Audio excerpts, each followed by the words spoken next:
Meneruskan pengajian kita, kitab Fathur Rabbani wal Faidur Rahmani li Sayyidi Syekh Abdul Qadir Jailani rahimahullahu ta'ala wa adama naf'a bi barakati ulumihi fid darain.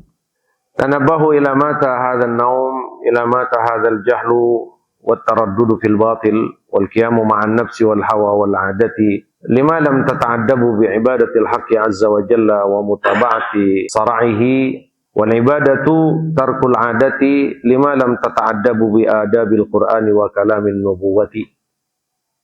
Nah, ini satu nasihat yang disampaikan oleh Fadilatul Syekh Abdul Qadir Jailani rahimahullahu ta'ala.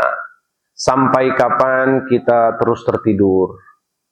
Sampai kapan kita harus akrab dengan kebodohan, akrab dengan kebatilan? Sampai kapan kita ini terus senang dengan sebuah kebiasaan kita?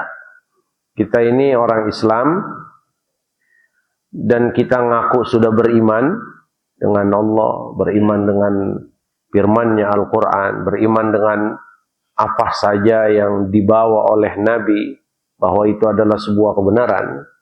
Sudah beriman bahwa Nabi kita Muhammad SAW ini diutus untuk menjadi suri toladan kita yang harus kita ikuti dalam pergerakan perjalanan hidup kita dalam kehidupan dunia. Nah, namun terkadang kita itu dalam keseharian kita masih suka ngikutin apa yang jadi kebiasaan kita. Walhal itu bukan satu tradisi agama. Kayak ngomongin orang, itu bukan akhlak agama. Nyinyir orang, itu bukan akhlak agama. Iri itu bukan akhlak agama, bukan adab agama. Suka bahkan gemar nonton, ngelihat hal-hal yang jadi kebiasaan kita semenjak muda. Itu kita nggak rubah. Kalau saya mah dari masih kecil memang suka begini. Jadi yang dipertahankan tradisi, kebiasaan, bukan adab-adab, aturan-aturan agama. Nah, maka ini sebuah pertanyaan yang menohok buat kita. Sebuah pertanyaan nasihat dari Sayyidi Abdul Qadir Jailani.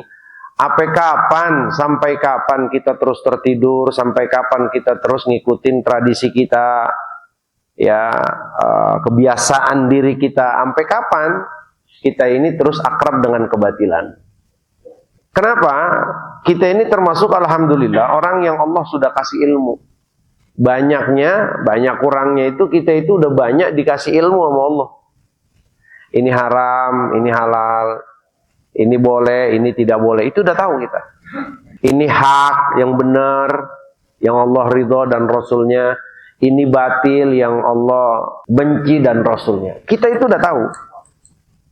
Tapi terkadang kebiasaan kita atau tradisi kita itu bisa terkadang lebih kuat dan lebih kita bela. Sehingga arahan anjuran agama itu ya kita belakangkan. Kita paham sebenarnya, tapi kita tinggalkan. Nah, inilah ya termasuk sebuah ingatan dari beliau rahimahullahu ta'ala. Sampai kapan? Lima lam tata'addabu bi'ibadatil haqqi azza wa jalla wa mutaba'ati sara'ihi. Sampai kapan kita beradab dengan adab-adab yang Allah ya, ajarkan kepada kita?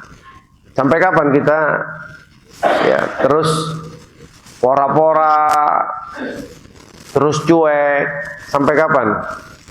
Mari sama-sama kita kembali kepada adab, ajaran-ajaran yang Allah Subhanahu wa ta'ala ajarkan, perintahkan lewat Rasulullah. Ayo mari sama-sama kita ikutin syariatnya. Nah, ini syiar agama. Ini yang harus kita syiarkan, ini bukan. Sholat jamaah itu udah sepakat Pak, itu syiar. Kalau maulid belum tentu syiar.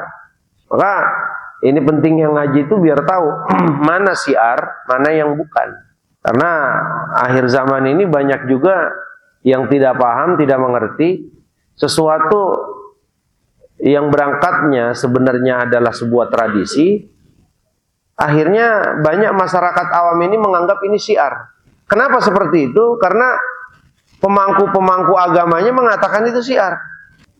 Kalau syiar Pak, itu nggak akan pernah bertabrakan satu dengan yang lain. Keluar saja dari syiar agama, itu pasti akan tabrakan. Karena penetapan satu syiar, yang netapin itu satu. Jadi syiar-syiar kita ini aturan-aturan, adab-adab, akhlak, semuanya hukum ketetapan itu yang menetapkan satu. Maka nggak akan pernah mungkin, mustahil satu sama lain tabrakan, karena yang menetapkan itu wahidul qahar, Allah Subhanahu wa ta'ala. Dan tidak ada sebuah syiar atau agama, tidak ada sebuah akhlak, tidak ada sebuah aturan yang itu akan merugikan orang lain. Ini ciri syiar kita. Nggak ada yang merugikan. Nggak ada yang merugikan, nggak ada yang menzalim. Makanya sedikit-sedikit ayo, mulai kita ikutin aturan-aturan agama. Aturan Allah, aturan Rasul.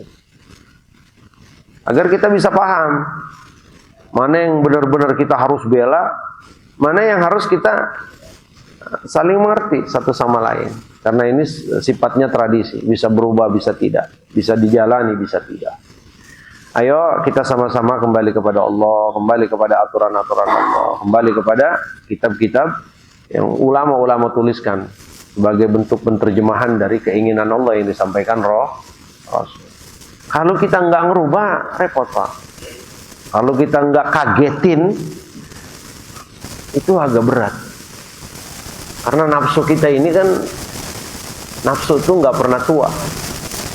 Nafsu yang ada di diri kita itu nggak pernah tua, dia kecil terus. Beda sama mata, telinga kita, beda sama fisik. Kalau masih muda kuat, ya udah tua-tua rada ngamplek kan. Tapi kalau nafsu yang ada pada kita, itu dia nggak tua-tua, terus muda. An-nafsu katifli. Maka ada sebuah pepatah itu, nafsu itu seperti anak kecil, dan dia memang anak kecil terus. Nah repotnya, kalau kita tidak tundukkan nafsu ini, kita tidak ikat dengan baik, kita tidak arahkan dengan baik, dia nanti yang akan mengikat kita, yang akan mengarahkan kita. Nah termasuk seseorang ini akan memaksa untuk tetap pada kebiasaannya, itu adalah nafsu. Gue mau biarin kata orang gimana kek. Nah cara menundukkan nafsu ini apa? Yang bisa menundukkan, yang bisa mengarahkan itu hanya agama, hanya aturan Allah yang disampaikan Rasul. Nah ini benar apa enggak nih? Nah, al-ibadatu tarkul adati. Yang namanya ibadah itu adalah meninggalkan kebiasaan-kebiasaan kita.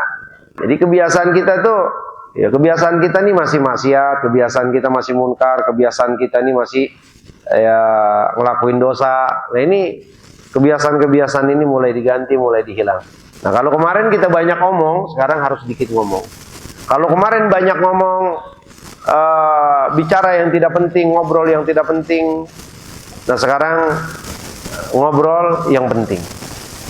Kalau kemarin lidah kita ini basah untuk bicara hal-hal yang tidak penting, maka sekarang harus rubah, bicara basahnya, bicara apa yang penting-penting, atau zikir kepada Allah. Dan ini semuanya berawal, kata Sayyid Syekh Abdul Qadir Jailani, la tukhalitin nasa ma'al ama ma'al jahli ma'al ghaflati wan naum. Nah ini kata beliau. Dengan begitu, kalau kita mau kebiasaan kita ini nggak berkembang dan kuat, sehingga itu akan memaksa kita untuk terus mengikutinya, maka cara merubahnya itu jangan suka begaul sama orang yang penuh dengan kebutaan, kebodohan, kelalaian, dan tidur. Asal begaul aja nongkrong sama tukang ngomongin orang Pak, sebaik apapun kita nular Pak. Makanya nongkrong, ngobrol, itu jangan sembarangan orang kita ajak ngobrol Pak. Saya masih husnuzon, ngobrol yang baik itu adalah ngobrol di warungnya Kang Udin. Tahu ada gibah apa enggak?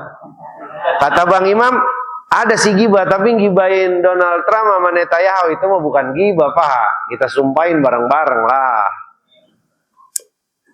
Makanya itu kalau lagi ngobrol di warung Kang Udin, satu sama lain ngelihat. Ya karena kan yang nongkrong di situ Bang Imam, Kang Udin, Haji Rahmat, Bang Apud, Pak RT, nggak ada yang lain. Kalau mulai Kang Udin aja ngomongin orang, Bang Imam cukup melotot. Oh iya. Rubah tradisi itu dulu Pak. Kemarin kita nongkrong dulu 10-15 tahun yang lalu, kalau kita nongkrong pasti beli kartu remi. Ayo kita main. gaple gitu. Sekarang enggak, udah kan alhamdulillah kita udah rubah. Nah sekarang kita udah ngobrol dengan komunitas orang-orang baik, cuman ngobrolnya itu masih ngikutin hawa nafsu, masih ngikutin yang haram, suka gibah, suka iri, suka dengki sama saudara gitu kan. Jadi kalau iri dengki ini itu hanya untuk saudara muslim. Kalau untuk orang-orang kafir Pak, musuh-musuh Islam enggak gibah Pak. Enggak dosa. Enggak dosa enggak. Mulai kita rubah. Nah, kalau memang pergaulan tersebut ternyata enggak bisa kita rubah atau enggak bisa merubah kita jadi baik, maka tinggalkan. Nah, inilah yang kata Syekh Abdul Qadir Jailani, jangan suka bergaul sama orang itu, orang yang penuh dengan, ya artinya kita menutup mata. Bodoh amat siapa kayak dia, yang penting banyak temen. Siapa kayak dia, yang penting banyak relasi. Siapa kayak dia, ini nggak bisa. Maka wala tukhalitin nas sama alama wal ghaflati wan naum. Jangan bergaul sama orang itu kita buta, kita tuli, kita lalai. Tapi apa? Khalidhum bil basirah wal ilmi wal yaqzah. Tapi pergauli orang itu dengan apa? Dengan penuh kesadaran. Ini siapa yang saya gauli? Ini siapa yang saya jadikan teman? Lihat, oh yang saya jadikan teman, yang saya gauli adalah orang berilmu. Oke, tidak cukup hanya sekedar orang berilmu. Lihat, akhlaknya mahmudah tidak, terpuji tidak.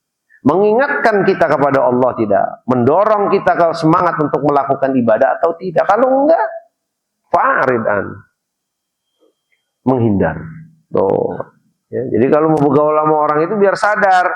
Biar sadar, terus ada standar ilmunya, ya, biar melek.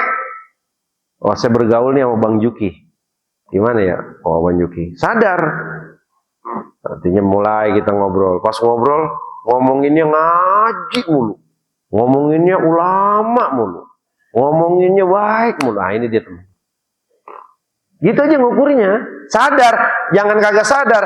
Kadang-kadang kita suka nggak disadarkan dengan kondisi, karena orang kaya, karena pejabat, ya, karena kiai, karena ustadz, karena bagaimana. Tapi kita nggak sadar. Udah gue yang penting gue makan. Kalau bergaul sama pejabat kan begitu.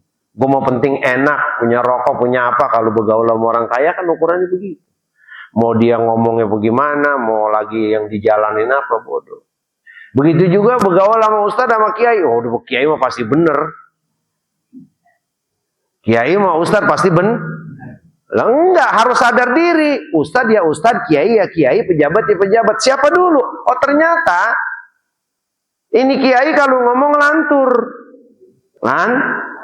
Lantur, ngajarin kita ngepet misalkan gitu kan. Tapi ini orang pejabat ngomongnya bener. Ayo kita berjuang untuk memberantas ketidakjujuran, ayo kita berjuang. Ada pejabat masih banyak yang jujur, masih ada.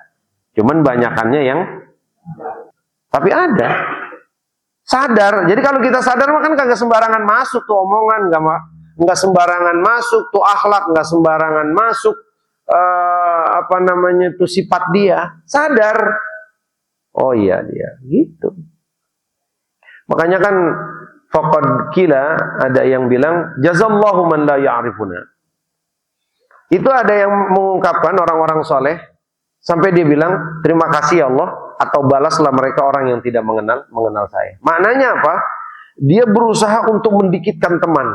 Karena kebanyakan teman itu seringkali mengganggu ya ibadah dia kepada Allah. Ternyata benar, Pak. Orang yang banyak temen, apalagi temennya kagak seragam, repot dah. Baru memulai ngaji Al-Kahfi, diajak main bola. Ujung-ujungan nggak baca kan? Diajak mancing. Jadi kalau temennya seragam, ngerti. Dan teman seragam, dia nggak mau berlama-lama lalai pada hal-hal yang tidak manfaat. Ngobrol sejam 2 jam, apa manfaatnya? Oh emang kita lagi bahas, lagi diskusi. Enggak, ya udah pulang. Sama-sama kita punya kesibukan. Punya amalan yang harus kita kerjakan, ibadah kepada Allah. Makanya kalau orang yang bergaulnya dengan sebuah kesadaran, dia nggak akan cepat ketipu. Dia nggak akan cepat ketipu. Kalau dia bergaul sama seseorang itu dengan penuh kesadaran, ya penuh hati-hati, bukan suuzon, ya, terus juga penuh dengan standar ilmu, dia nggak akan pernah ketipu. Ini siapa orang? Bener sih, orangnya cakep, pakaiannya cakep, potongannya cakep. Wah, udah pas banget dah kita ikutin. Ntar dulu, tes dulu. Oh, ternyata ngomongnya nggak beres, pikirannya kagak beres. Kalau dekat sama dia, otak kita dunia mulu. Kalau dekat sama dia, pikiran kita janda mulu. Tinggalin, jangan repot. Lagi akur-akur sama bini jadi bener nggak usah terus bin. Makanya saya nggak pernah kalau ngobrol sama saya itu ngomongin janda, nggak pernah kan? Iya nggak pernah. Tanya Bang Imam tuh, Mas Karmin tuh tanya Haji Rahmat emang pernah? Nggak pernah kan? Nggak pernah. Kalau anak ngomongin begitu, pulang, jangan ngikutin. Karena ini akan merusak. Pokoknya wa illam yazid ilmuhu wa illam yazidna ilmuhu. Kalau kita bicara dengan seseorang, ilmunya itu tidak menambahkan kita, maka jelas ini orang bukan standar yang harus kita ikuti. Kalau omongannya tidak mengingatkan kita dzakarnal akhirah, nggak mengingatkan kita akhirat, ya selesai. Nah, ini pentingnya kita sadarkan diri kita kalau saat kita ingin bergaul. Dengan begitu kita bukan pala pilih, ya harus pala pilih lah. Harus pala pilih, enggak sembarangan gaul sono gaul sini. Enggak. Harus pala pilih, karena apa? Pergaulan itu akan berpengaruh terhadap keyakinan kita, terhadap amalia kita, terhadap ibadah kita. Ya, makanya kan ada sebuah pepatah itu, ya bergaul sama orang baik itu kahamilil misk. Ya seperti orang bawa minyak wangi. Ya, kahamilil misk, seperti orang bawa misik. Kalau bergaul sama orang baik begitu, kita nggak baik juga ngikut baik. Bergaul sama siapa? Sama Habib Mustafa, aman, udah pasti ngaji mulu dia mah. Bener nggak? Padahal kita ngajinya males. Karena Habib Mustafa yang rajin ngaji, jadi kita ke bawah apa? Cakep. Tapi bergaul dengan orang buruk itu karena pihikir. Karena pihilkir. Seperti ya tukang las api. Ya kita kagak ngikut-ngikut juga bau kita. Bener kagak? Gaul misalkan sama orang kagak sembahyang, ngaji kagak, sama yang mancing mulu. Yah, dia mah tukang mancing itu. Oh, enak aja gue nggak pernah mancing. Lalu duduknya sama dia.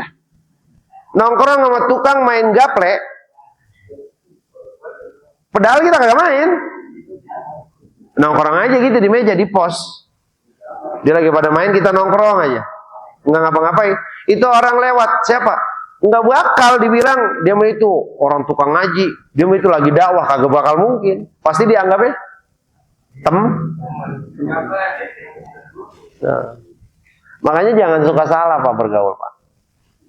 Nah, ini cara yang diajarkan Allah dan Rasul. Nah, saat ini disampaikan ya lewat si Abdul Qadir Jailani. Jangan suka bergaul sama orang itu kita kagak sadar. Biar sadar, oh siapa yang kita pergauli, siapa yang kita ajak bicara, siapa yang akan kita jadikan teman. Biar sadar. Kalau sadar nggak gampang kehipnotis, nggak gampang kehipnotis. Karena sekarang-karang ini orang lebih memfokuskan bagaimana pembenahan lahir dibanding pembenahan batin. Ya, orang zaman sekarang itu yang lebih diprioritaskan itu bagaimana ngerapiin luar. Dalam udah kagak diurusin. Padahal dalam yang akan kita bawa menghadap Allah, dalam yang akan kelak nanti yang nggak kembali kepada Allah. Wa ma fis sudur, yang ada di hati kita, al-qalbu. Akan sering ayatnya kita sampai. Yauma la yanfa'u malun wala banun illa man atallaha biqalbin. Hati Pak, bukan raga. Raga asal mati kok jadi bangke. Nggak ada orang yang mau deket. Ayo. Kecuali jasad Rasulullah, karena pastinya nggak akan dimakan oleh tanah. Jasad mulia itu bedanya, maka dari manapun akan datang sebagai bentuk keimanan kita kepada Allah. Lalu yang lainnya meninggal ditinggal Pak, ditinggal. Siapa yang mau dekat sama bangkai? Masih di dunia saja itu udah kita pisahin Pak, kasurnya kita pisahin, kainnya kita pisahin, tempatnya kita pisahin. Kita nggak taruh di ranjang kita. Orang udah meninggal. Benar nggak? Iya. Nah, ini biar sadar. Fa idza ra'aita minhum ma tahmaduhu fattabi'hu.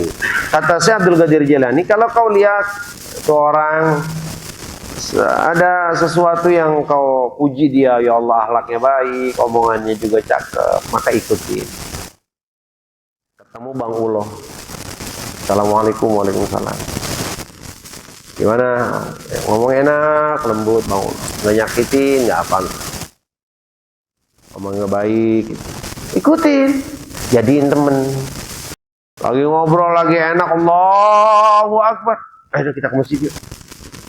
Ikutin, itu bener. Allahu Akbar, mancing dulu, mancing, gas udah. Keburu sore ini, keburu sore. Bukan mikirin sholat ke masjid, tapi mikirin nyok mancing keburu sore, keburu sore. Emang mau habis maghrib kemana? Habis maghrib gua ada urusan. Urusan kelurahan lah, urusan apalah. Jadi sekarang ini sempatnya gua mancing. Bukan dia ke masjid, iya, nyampe di pemancingan, hujan ada geluduk dan sambar.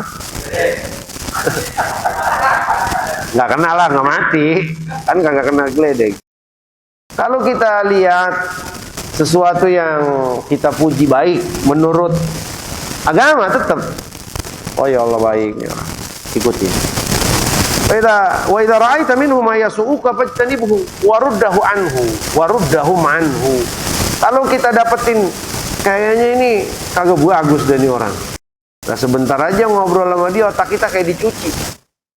Curiga sama bini lah, kan begitu kan? Enak sama bini lah, macam-macam lah. Atau jadi males, atau jadi pikirannya ngayal. Aturan kemarin-marin hidup ngontrak, kasur banyak bangsatnya, dia terima kasih, syukur sekarang. Ya gua harus punya, wah luar biasa.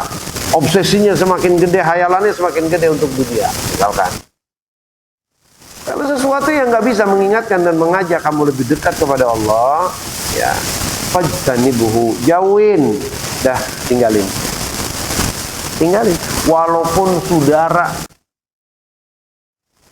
itu begitu Pak. Walaupun saudara. Antum fi ghaflatin kulliyatin anil haqqi azza wa jalla. Pada prinsipnya kita ini udah full Pak. Lalai kita itu full. Jangankan di luar ibadah kita, di dalam ibadah kita lalai. Jujur bener nggak? Usikum wa nafsi bitaqwallah. Kata Syekh Abdul Qadir Jailani, antum fi ghaflatin kulliyatin anil haqqi azza wa jalla. Kalian ini dalam sebuah kelalaian yang full. Ya benar ternyata. Kapan kita sadar? Kapan kita benar-benar ingat Allah?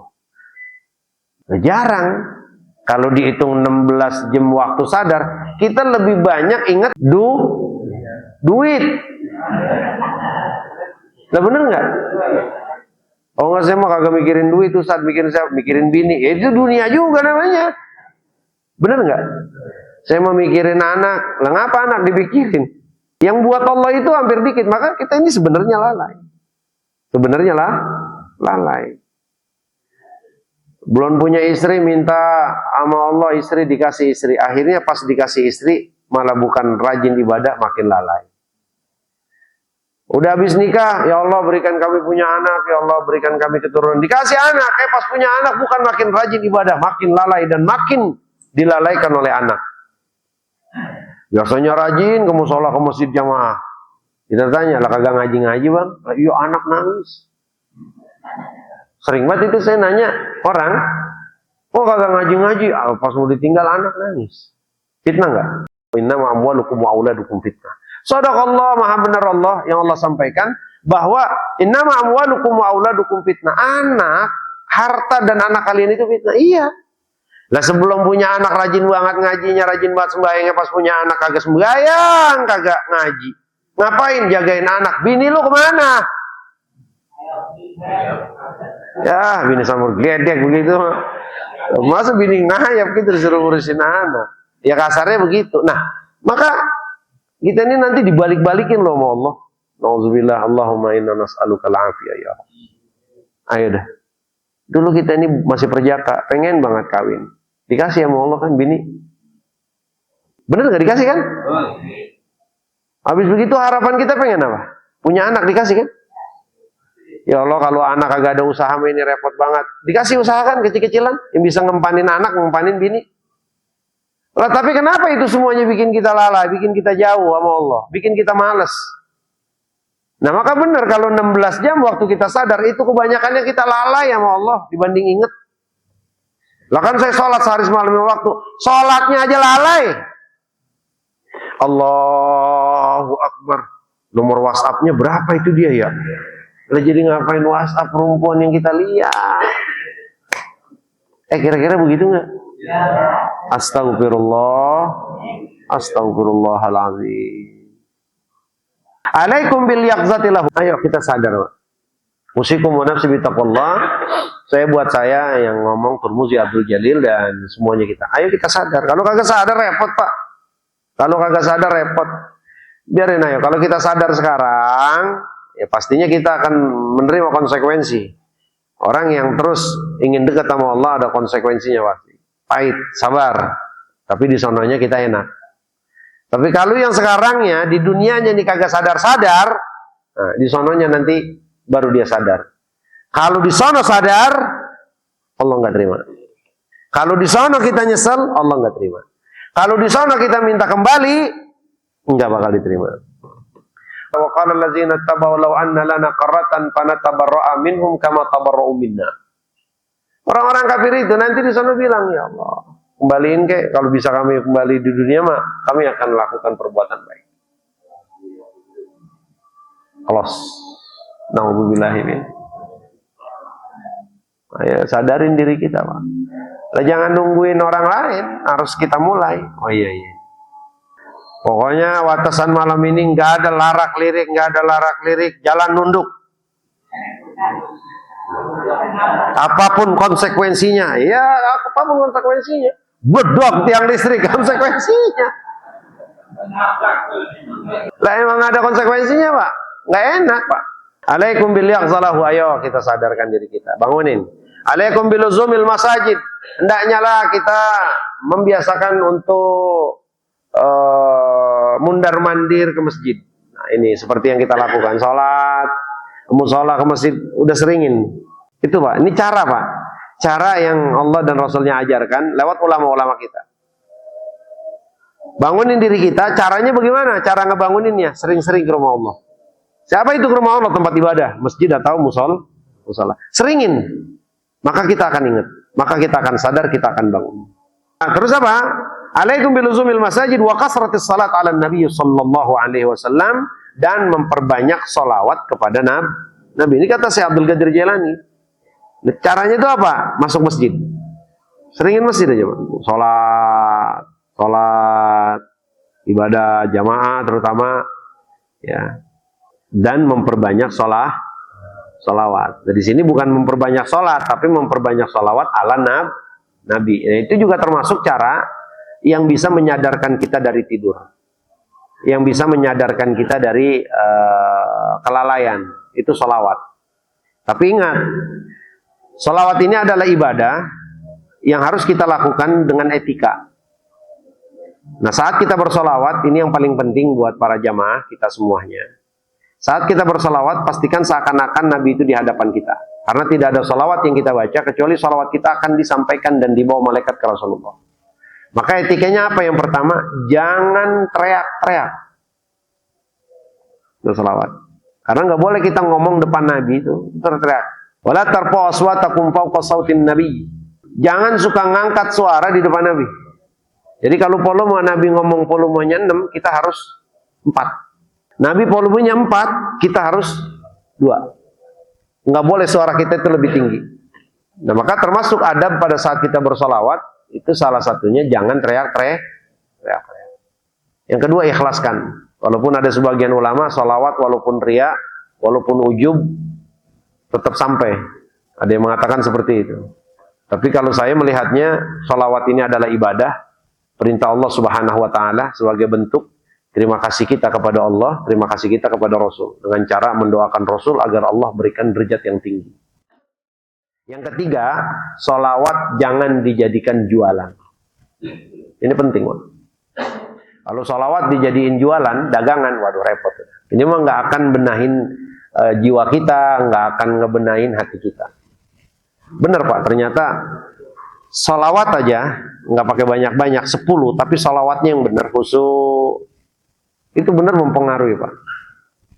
Mempengaruhi hati kita, mempengaruhi jiwa kita. Maka tidak salah yang disampaikan Syekh Abdul Qadir Jailani, selain memang kita banyak mundar-mandir ke masjid, melakukan sholat jamaah, dan perbanyak sholawat. Allahumma salli ala Sayyidina Muhammad wa ala ali Sayyidina Muhammad.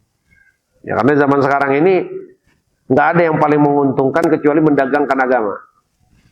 Nggak ada yang paling cepat dapat keuntungan kecuali mendagangkan agama. Mendagangkan sholawat. Sholawat teriak-teriak. Ngangkat-ngangkat suara. Nah, ini nggak adab sama Nabi. Karena kalau sholawat sama Nabi, ya seakan-akan Nabi itu ada. Nah, maka kalau Nabi ada, itu jangan ngangkat suara. Nggak boleh suara kita itu tinggi depan Nabi. Jangan. Dalam satu riwayat yang dikeluarkan oleh Al-Imam Tabrani fi Mu'jamil Kabir wal Haisami fi Majma'il Zawaid, "Lau nazala minas sama'i narun lama naja minha illa ahlul masajid." Kalaulah api itu turun dari langit, tidak akan ada yang selamat kecuali ahlul masajid. Apa maknanya? Orang yang sholat, rajin sholat ke masjid. Ayo Pak. Kalau ngikutin males, kalau ngikutin males itu namanya ngikutin kebiasaan. Kan ada kebiasaan kita itu sholatnya di rumah. Itu kan kebiasaan, bener nggak? Rubah. Berat. Ya nggak apa-apa berat. Caranya apa? Cari teman yang rajin jamaah. Jadi kalau kita lagi males dipanggil. Din, Bang Udin, ayo sholat. Ayo malas-malas dikit kan ya? Malas-malas dikit. Karena dipanggil kan awalnya nggak enak tuh kan. Akhirnya berangkat juga Ustaz Rusmin. Lah kalau teman yang kagak beres mah, kita mau berangkat juga, udah ntar aja ngopi aja dulu, udah ada Bang Imam itu kan, ngopi di warung. Paham kira-kira? Lau nazala minas sama'i narun lama naja minha illa ahlul masajid. Kalaulah api itu turun dari langit, tidak akan ada yang selamat di kolong langit ini kecuali ahlul masajid, orang-orang yang sering memulazamahkan masjid untuk sholat jamaah. Bukan nyolong kotak amal ya. Nyolong kotak amal lagi. Wa idza tawanaitum fassalam wallahu taala a'lamu bis-shawab. Gaza terus memanggil ya. Mudah-mudahan Allah berikan kita keikhlasan dan murahkan rezeki kita untuk berbagi kepada saudara-saudara kita di Gaza. Mudah-mudahan ya Allah, Allah Subhanahu wa taala balas sebaik-baiknya nanti di akhirat. Ya. Adapun kalau Allah berikan bonus di dunia, itu keberkahan dari ibadah, keberkahan dari sedekah. Kalau balasan Allah nggak akan kasih di dunia. Ingatin itu Pak. Bapak sedekah kok makin seret? Iya, karena balasannya nanti di akhirat. Bapak sholat udah khusyuk, kok makin susah? Iya, karena balasan sholat nanti di akhir. Kalaulah ada kemudahan-kemudahan dari sholat, dari sedekah, dari amal ibadah yang kita lakukan, yaitu bukan balasan, tapi itu keberkahan yang Allah berikan. Balasannya kapan? Nanti di akhir. Jadi jangan suka buruk sangka sama Allah. Nanti udah banyak zikir, udah banyak baca Quran, udah banyak ngaji, udah banyak sedekah, udah banyak ibadah, kok hidup masih susah banget. Jangan, ini Allah bagaimana sih? Nah itu pemahaman yang salah. Ya orang biasanya makin dekat sama Allah diujinya makin susah. Itu makin susah, makin susah. Ayo Nabi paling dekat banget nggak sama Allah? Lihat keadaan Nabi. Nabi mah berhenti diuji pas Nabi itu meninggal, habis tuh. Apa sakaratul maut Nabi masih merasakan sakit. Apa sakaratul maut Nabi masih merasakan sakit. Sebelum mau wafat-wafatnya Nabi itu sakitnya luar biasa Pak. Bayangin 2 demam kita itu 1 demam Nabi. Jadi kalau kita nih panasnya kelibak, sampai 40 atau berapa misalkan gitu. Gabungin 2 orang itu Nabi. Jadi apapun yang kita lakukan dari ibadah, ikhlas bener. Ya, kalaulah itu tidak ada efek, ya terus istiqomah, karena memang balasan Allah tidak berikan di dunia ini adalah tempat kita berbuat, adapun akhirat bukan tempat berbuat tapi tempat balasan. Wallahu taala a'lamu bishawab. Subhanakallahumma bihamdika asyhadu an la ilaha illa anta astaghfiruka wa atubu ilaik. Wa sallallahu ala sayyidina Muhammadin wa ala alihi wa sahbihi wasallam. Alhamdulillahi rabbil